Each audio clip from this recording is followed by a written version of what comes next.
Gelenlerin yani gidenler var mı, gelenler var mı?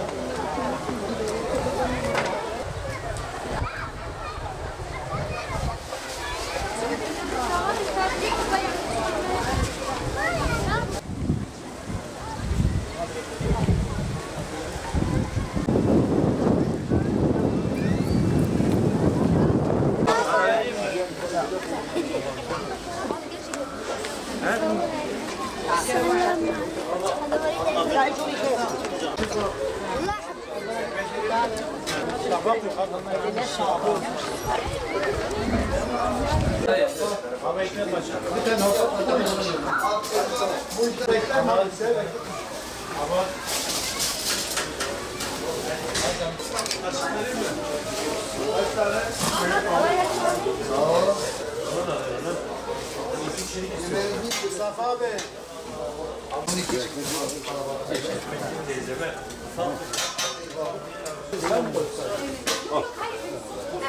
Ekmek verir mi fazla? Abi şuna bir pilav alsana. Kaşık veriyorum. Ablacığım. Teşekkür ederim. Allah razı olsun. Abi 2 kaşık atalım. Tamam. İskenderun bölgesinde Umut Kervan Vakfı olarak ilk günden bu yana çalışmalarımıza devam ediyoruz. Elhamdülillah. Öncelikle faaliyetlerimizle İskenderun'a ne yaptık şu ana kadar? Nasıl bir çalışma yürüttük?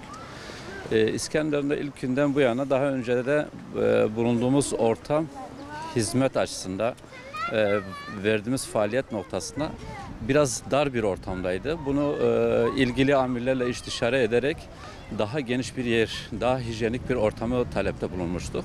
Bununla ilgili yaptığımız görüşmeler neticesinde kendilerinde sizlerin de gördüğünüz gibi Millet Parkı'nın kafeterya bölümünü bizlere tahsis ettiler.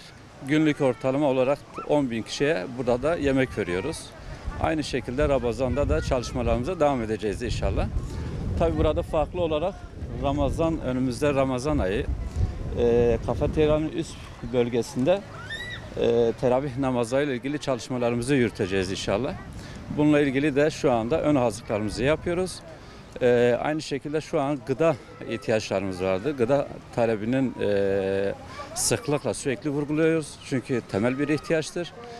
Yardım yapacak olan hayır sahiplerinin yardımlarının devam etmelerini kendilerine talep ediyoruz.